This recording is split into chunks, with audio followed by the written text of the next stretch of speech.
Hakim-Hakim pasal 18. Patung sembahan Mika dirampas oleh Bani Dan. Pada zaman itu, tidak ada raja di antara orang Israel. Dan pada zaman itu, suku Dan sedang mencari milik pusaka untuk menetap. Sebab sampai hari itu, mereka belum juga mendapat bagian milik pusaka di tengah-tengah suku-suku Israel. Sebab itu Bani Dan menyuruh dari kaumnya 5 orang dari seluruh jumlah mereka. Semuanya orang-orang yang gagah perkasa, yang berasal dari Sora dan Esitaol, untuk mengintai negeri itu dan menyelidikinya. Serta berkata kepada mereka, "Pergilah menyelidiki negeri itu." Ketika orang-orang itu sampai ke pegunungan Efraim di rumah Mika, bermalamlah mereka di sana. Ketika mereka ada dekat rumah Mika itu, dikenal merekalah logat orang muda suku Lewi itu. Lalu singgahlah mereka ke sana dan berkata kepadanya, "Siapakah yang membawa engkau kemari?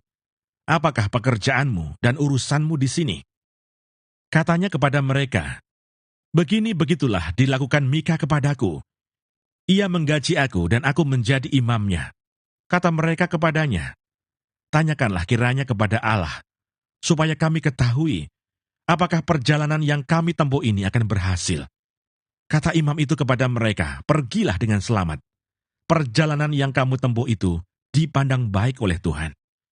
Sesudah itu pergilah ke-5 orang itu, lalu sampailah mereka ke Lais. Dilihatnya merekalah bahwa rakyat yang diam di sana hidup dengan tenteram menurut adat orang Sidon, aman dan tenteram. Orang-orang itu tidak kekurangan apapun yang ada di muka bumi, malah kaya harta. Mereka tinggal jauh dari orang Sidon dan tidak bergaul dengan siapapun juga. Setelah mereka kembali kepada saudara-saudara sesukunya di Zora dan Esitaol, berkatalah saudara-saudara sesukunya kepada mereka, "Apakah yang kamu dapati di sana?" Jawab mereka, "Bersiaplah, marilah kita maju menyerang mereka, sebab kami telah melihat negeri itu dan memang sangat baik. Masakan kamu tinggal diam? Janganlah bermalas-malas untuk pergi memasuki dan menduduki negeri itu. Apabila kamu memasukinya, kamu mendapati rakyat yang hidup dengan tenteram, dan negeri itu luas ke sebelah kiri dan ke sebelah kanan. Sesungguhnya Allah telah menyerahkannya ke dalam tanganmu. Itulah tempat yang tidak kekurangan apapun yang ada di muka bumi." Lalu berangkatlah dari sana, dari Zora dan Esitaol, 600 orang dari kaum suku Dan, diperlengkapi dengan senjata. Mereka maju, lalu berkemah di Kiryat Yearim di Yehuda. Itulah sebabnya tempat itu disebut Mahane Dan sampai sekarang. Letaknya di sebelah barat Kiryat Yearim. Dari sana mereka bergerak terus ke pegunungan Efraim dan sampai di rumah Mika. Lalu berbicaralah ke-5 orang yang telah pergi mengintai daerah Lais itu. Katanya kepada saudara-saudara sesukunya, "Tahukah kamu bahwa dalam rumah-rumah ini ada efod, terafim, patung pahatan, dan patung tuangan? Oleh sebab itu, insafilah apa yang akan kamu perbuat." Kemudian mereka menuju ke tempat itu. Lalu sampai di rumah orang muda suku Lewi itu, di rumah Mika, dan menanyakan apakah ia selamat. Sementara ke-600 orang dari Bani Dan yang diperlengkapi dengan senjata itu tinggal berdiri di pintu gerbang.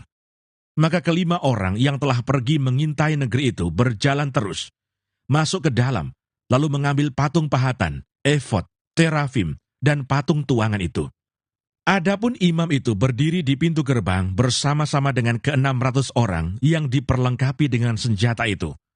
Tetapi setelah yang lain-lain itu masuk ke dalam rumah Mika dan mengambil patung pahatan, efod, terafim, dan patung tuangan itu, berkatalah imam itu kepada mereka, "Berbuat apakah kamu ini?"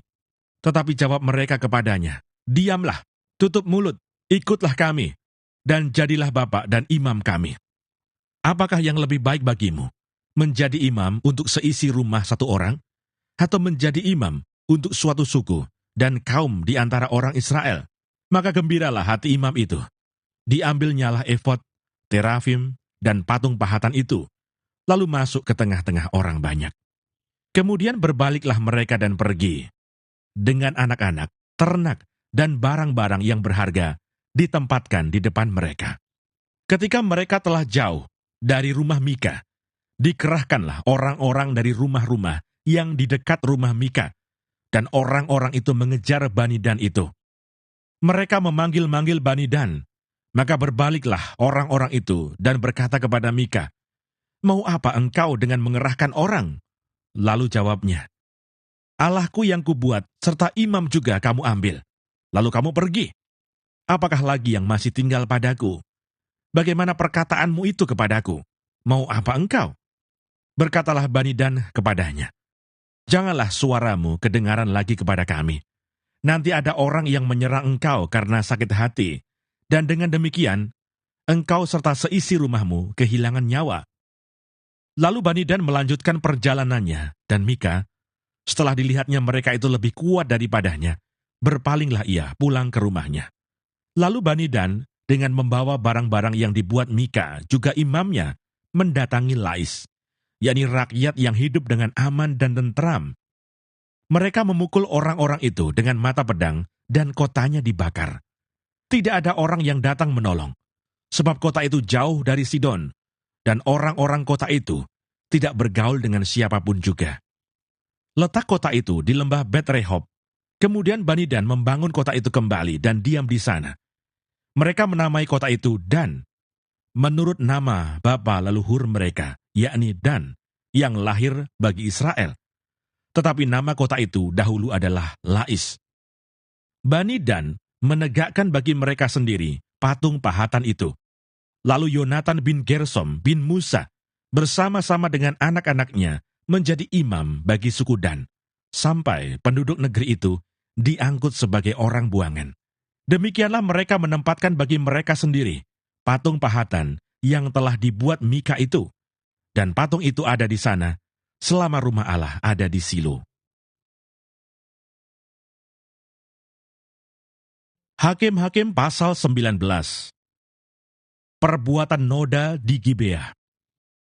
Terjadilah pada zaman itu, ketika tidak ada raja di Israel, bahwa di balik pegunungan Efraim, ada seorang Lewi tinggal sebagai pendatang. Ia mengambil seorang gundik dari Bethlehem Yehuda. Tetapi gundiknya itu berlaku serong terhadap dia, dan pergi daripadanya ke rumah ayahnya di Bethlehem Yehuda, lalu tinggal di sana 4 bulan lamanya. Berkemaslah suaminya itu, lalu pergi menyusul perempuan itu untuk membujuk dia dan membawanya kembali. Bersama-sama dia bujangnya dan sepasang keledai. Ketika perempuan muda itu membawa dia masuk ke rumah ayahnya, dan ketika ayah itu melihat dia, maka bersukacitalah ia mendapatkannya. Mertuanya, ayah perempuan muda itu, tidak membiarkan dia pergi, sehingga ia tinggal 3 hari lamanya pada ayah itu. Mereka makan, minum, dan bermalam di sana. Tetapi pada hari yang keempat, ketika mereka bangun pagi-pagi, dan ketika orang Lewi itu berkemas untuk pergi, berkatalah ayah perempuan muda itu kepada menantunya, "Segarkanlah dirimu dahulu dengan sekerat roti, kemudian bolehlah kamu pergi." Jadi duduklah mereka, lalu makan dan minumlah keduanya bersama-sama. Kata ayah perempuan muda itu kepada laki-laki itu, "Baiklah putuskan untuk tinggal bermalam dan biarlah hatimu gembira." Tetapi ketika orang itu bangun untuk pergi juga, mertuanya itu mendesaknya, sehingga ia tinggal pula di sana bermalam. Pada hari yang kelima, ketika ia bangun pagi-pagi untuk pergi, berkatalah ayah perempuan muda itu, "Mari, segarkanlah dirimu dahulu, dan tinggallah sebentar lagi, sampai matahari surut. Lalu makanlah mereka keduanya." Ketika orang itu bangun untuk pergi, bersama dengan gundiknya dan bujangnya, berkatalah mertuanya, ayah perempuan muda itu kepadanya, "Lihatlah, matahari telah mulai turun menjelang petang. Baiklah tinggal bermalam. Lihat, matahari hampir terbenam. Tinggallah di sini bermalam, dan biarlah hatimu gembira. Maka besok kamu dapat bangun pagi-pagi untuk berjalan, dan pulang ke rumahmu." Tetapi orang itu tidak mau tinggal bermalam. Ia berkemas, lalu pergi. Demikianlah sampailah ia di daerah yang berhadapan dengan Yebus. Itulah Yerusalem. Bersama-sama dengan dia, ada sepasang keledai yang berpelana dan gundiknya juga. Ketika mereka dekat ke Yebus, dan ketika matahari telah sangat rendah, berkatalah bujang itu kepada tuannya, marilah kita singgah di kota orang Yebus ini dan bermalam di situ. Tetapi tuannya menjawabnya, kita tidak akan singgah di kota asing yang bukan kepunyaan orang Israel. Tetapi kita akan berjalan terus sampai ke Gibea. Lagi katanya kepada bujangnya, marilah kita berjalan sampai ke salah satu tempat yang di sana dan bermalam di Gibea atau di Ramah. Lalu berjalanlah mereka melanjutkan perjalanannya, dan matahari terbenam ketika mereka dekat Gibea, kepunyaan suku Benyamin. Sebab itu singgahlah mereka di Gibea, lalu masuk untuk bermalam di situ. Dan setelah sampai, duduklah mereka di tanah lapang kota. Tetapi tidak ada seorang pun yang mengajak mereka ke rumah untuk bermalam. Tetapi datanglah pada malam itu seorang tua yang pulang dari pekerjaannya di ladang. Orang itu berasal dari pegunungan Efraim dan tinggal di Gibea sebagai pendatang. Tetapi penduduk tempat itu adalah orang Benyamin. Ketika ia mengangkat mukanya dan melihat orang yang dalam perjalanan itu di tanah lapang kota, berkatalah orang tua itu, "Kemanakah engkau pergi, dan dari manakah engkau datang?" Jawabnya kepadanya, "Kami sedang dalam perjalanan dari Bethlehem Yehuda ke balik pegunungan Efraim. Dari sanalah aku berasal. Aku tadinya pergi ke Bethlehem Yehuda, dan sekarang sedang berjalan pulang ke rumah. Tetapi tidak ada orang yang mengajak aku ke rumahnya.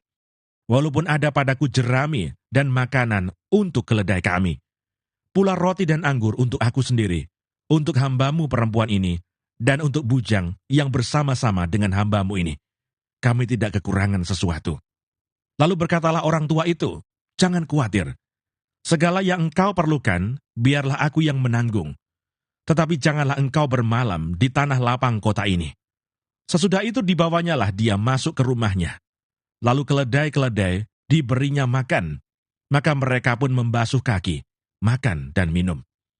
Tetapi sementara mereka menggembirakan hatinya, datanglah orang-orang kota itu, orang-orang Durusila, mengepung rumah itu. Mereka menggedor-gedor pintu sambil berkata kepada orang tua, pemilik rumah itu, "Bawalah keluar orang yang datang ke rumahmu itu, supaya kami pakai dia."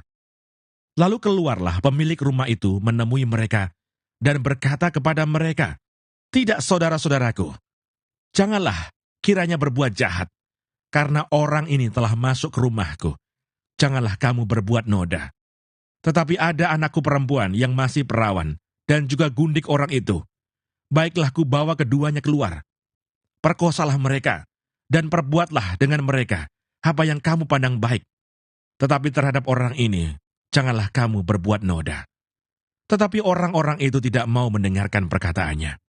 Lalu orang Lewi itu menangkap gundiknya dan membawanya kepada mereka keluar.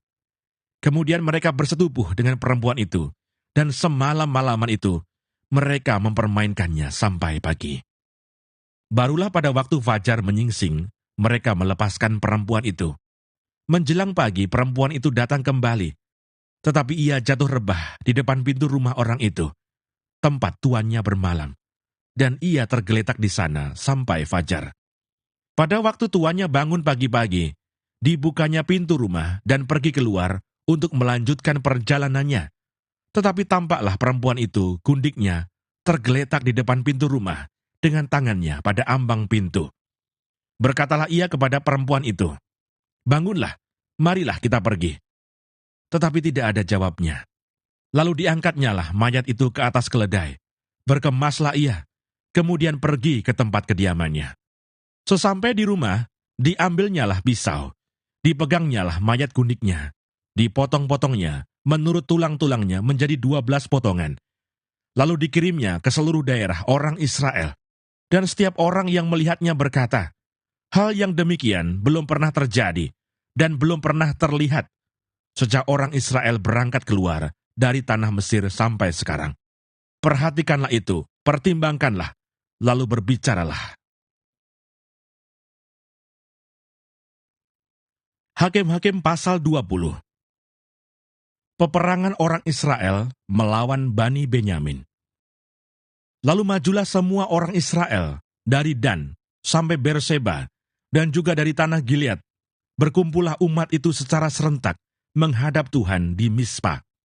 Maka berdirilah para pemuka dari seluruh bangsa itu, dari segala suku orang Israel, memimpin jemaah umat Allah, yang jumlahnya 400.000 orang berjalan kaki, yang bersenjatakan pedang. Kedengaranlah kepada Bani Benyamin, bahwa orang Israel telah maju ke Mispa. Berkatalah orang Israel, ceritakan bagaimana kejahatan itu terjadi. Lalu orang Lewi, suami perempuan yang terbunuh itu, menjawab, aku sampai dengan gundiku di Gibea, kepunyaan suku Benyamin, untuk bermalam di sana. Lalu warga-warga kota Gibea itu mendatangi aku, dan mengepung rumah itu pada malam hari, untuk menyerang aku. Mereka bermaksud membunuh aku, tetapi gundiku diperkosa mereka sehingga mati. Maka kuambillah mayat gundiku, kupotong-potong dia, dan kukirimkan ke seluruh daerah milik pusaka orang Israel. Sebab orang-orang itu telah berbuat mesum dan berbuat noda di antara orang Israel. Sekarang kamu sekalian, orang Israel, telah ada di sini. Berikanlah di sini pertimbanganmu dan nasihatmu. Kemudian bangunlah seluruh bangsa itu dengan serentak sambil berkata, seorang pun daripada kita takkan pergi ke kemahnya, seorang pun daripada kita takkan pulang ke rumahnya. Inilah yang akan kita lakukan kepada Gibea, memeranginya, dengan membuang undi. Kita akan memilih dari seluruh suku Israel 10 orang dari tiap-tiap 100, 100 orang dari tiap-tiap 1.000, 1.000 orang dari tiap-tiap 10.000, untuk mengambil bekal bagi laskar ini, supaya sesudah mereka datang, dilakukan kepada Gibea Benyamin setimpal dengan segala perbuatan noda yang telah diperbuat mereka di antara orang Israel. Demikianlah orang Israel berkumpul melawan kota itu, semuanya bersekutu dengan serentak. Kemudian suku-suku Israel mengirim orang kepada seluruh suku Benyamin dengan pesan, apa macam kejahatan yang terjadi di antara kamu itu? Maka sekarang, serahkanlah orang-orang itu, yakni orang-orang Durusila yang di Gibea itu, supaya kami menghukum mati mereka, dan dengan demikian menghapuskan yang jahat itu dari antara orang Israel. Tetapi Bani Benyamin tidak mau mendengarkan perkataan saudara-saudaranya, orang Israel itu. Sebaliknya Bani Benyamin dari kota-kota lain berkumpul di Gibea untuk maju berperang melawan orang Israel. Pada hari itu, dihitunglah jumlah Bani Benyamin dari kota-kota lain itu, 26.000 orang yang bersenjatakan pedang, belum termasuk penduduk Gibea, yang terhitung 700 orang pilihan banyaknya. Dari segala laskar ini, ada 700 orang pilihan yang kidal, dan setiap orang dari mereka dapat mengumban dengan tidak pernah meleset, sampai sehelai rambut pun. Juga orang-orang Israel dihitung jumlahnya, dengan tidak termasuk suku Benyamin, ada 400.000 orang yang bersenjatakan pedang. Semuanya itu prajurit. Lalu orang Israel berangkat dan maju ke Betel. Di sana mereka bertanya kepada Allah, siapakah dari kami yang lebih dahulu maju berperang melawan Bani Benyamin?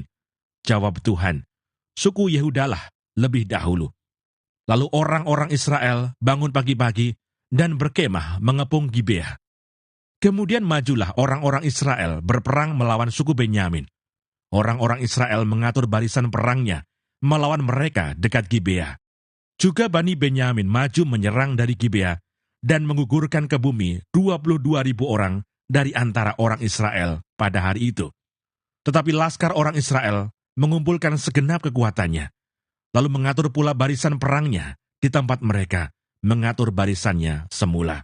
Kemudian pergilah orang-orang Israel, lalu menangis di hadapan Tuhan sampai petang. Sesudah itu mereka bertanya kepada Tuhan, akan pergi pulakah kami berperang melawan Bani Benyamin, saudara kami itu? Jawab Tuhan, majulah melawan mereka. Tetapi ketika orang-orang Israel pada hari kedua sampai di dekat Bani Benyamin, maka pada hari kedua itu, majulah suku Benyamin dari Gibea, menyerbu mereka. Dan digugurkannya pula ke bumi 18.000 orang di antara orang-orang Israel. Semuanya orang-orang yang bersenjatakan pedang. Kemudian pergilah semua orang Israel, yakni seluruh bangsa itu, lalu sampai di Betel. Di sana mereka tinggal menangis di hadapan Tuhan, berpuasa sampai senja pada hari itu, dan mempersembahkan korban bakaran dan korban keselamatan di hadapan Tuhan. Dan orang-orang Israel bertanya kepada Tuhan, Pada waktu itu ada di sana tabut perjanjian Allah, dan Pinehas bin Eleazar bin Harun menjadi imam Allah pada waktu itu. Kata mereka, haruskah kami maju sekali lagi untuk berperang melawan Bani Benyamin, saudara kami itu? Atau haruskah kami hentikan itu? Jawab Tuhan, majulah, sebab besok aku akan menyerahkan mereka ke dalam tanganmu. Lalu orang Israel menempatkan penghadang-penghadang sekeliling Gibea. Pada hari ketiga, majulah orang-orang Israel melawan Bani Benyamin, dan mengatur barisannya melawan Gibea seperti yang sudah-sudah. Maka majulah Bani Benyamin menyerbu laskar itu. Mereka terpancing dari kota, dan seperti yang sudah-sudah, mereka mulai menyerang laskar itu pada kedua jalan raya. Yang satu menuju ke Betel, dan yang lain ke Gibea melalui padang. Sehingga terbunuh beberapa orang, kira-kira 30 orang di antara orang Israel. Maka kata Bani Benyamin, orang-orang itu telah terpukul kalah oleh kita seperti semula. Tetapi orang-orang Israel telah bermufakat terlebih dahulu. Marilah kita lari dan memancing mereka dari kota ke jalan-jalan raya. Jadi orang Israel bangun dari tempatnya dan mengatur barisannya di Baal Tamar. Sedang orang Israel yang menghadang itu tiba-tiba keluar dari tempatnya, yakni tempat terbuka dekat Geba. Dan sampai di depan Gibea, sebanyak 10.000 orang pilihan dari seluruh Israel. Pertempuran itu dahsyat, tetapi Bani Benyamin tidak tahu bahwa malapetaka datang menimpa mereka. Tuhan membuat suku Benyamin terpukul kalah oleh orang Israel, dan pada hari itu, orang-orang Israel memusnahkan dari antara suku Benyamin 25.100 orang. Semuanya orang-orang yang bersenjatakan pedang. Bani Benyamin melihat bahwa mereka telah terpukul kalah, sementara orang-orang Israel agak mundur di depan suku Benyamin, sebab mereka mempercayai penghadang-penghadang yang ditempatkan mereka untuk menyerang Gibea. Maka segeralah penghadang-penghadang itu menyerbu Gibea. Mereka bergerak maju dan memukul seluruh kota itu dengan mata pedang. Tetapi orang-orang Israel telah bermufakat dengan penghadang-penghadang itu untuk menaikkan gumpalan asap tebal dari kota itu. Ketika orang-orang Israel mundur dalam pertempuran itu, maka suku Benyamin mulai menyerang orang Israel, sehingga terbunuh kira-kira 30 orang. Karena pikir mereka, tentulah orang-orang itu terpukul kalah sama sekali oleh kita, seperti dalam pertempuran yang dahulu. Tetapi pada waktu itu, mulailah gumpalan asap naik dari kota itu seperti tiang asap. Suku Benyamin menoleh ke belakang, dan tampaklah kota itu seluruhnya terbakar, apinya naik ke langit. Lagi pula orang-orang Israel maju lagi. Maka gemetarlah orang-orang Benyamin itu, sebab mereka melihat bahwa malapetaka datang menimpa mereka. Jadi larilah mereka dari depan orang-orang Israel itu ke arah padang gurun. Tetapi pertempuran itu tidak dapat dihindari mereka. Lalu orang-orang dari kota-kota menghabisi mereka di tengah-tengahnya. Mereka mengepung suku Benyamin itu, mengejarnya dengan tak henti-hentinya, dan melandanya sampai di depan Gibea di sebelah timur. Dari Bani Benyamin ada tewas 18.000 orang, semuanya orang-orang gagah perkasa. Yang lain berpaling lari ke padang gurun, ke bukit batu Rimon. Tetapi di jalan-jalan raya masih diadakan penyabitan susulan di antara mereka. 5.000 orang. Mereka diburu sampai Gideon dan dipukul mati 2.000 orang dari mereka. Maka yang tewas dari suku Benyamin pada hari itu seluruhnya berjumlah 25.000 orang yang bersenjatakan pedang. Semuanya orang-orang gagah perkasa. Tetapi 600 orang berpaling lari ke padang gurun, ke bukit batu Rimon, dan tinggal 4 bulan lamanya di bukit batu itu. Tetapi orang-orang Israel kembali kepada Bani Benyamin dan memukul mereka dengan mata pedang, baik manusia, baik hewan, dan segala sesuatu yang terdapat di sana. Juga segala kota yang terdapat di sana mereka musnahkan dengan api.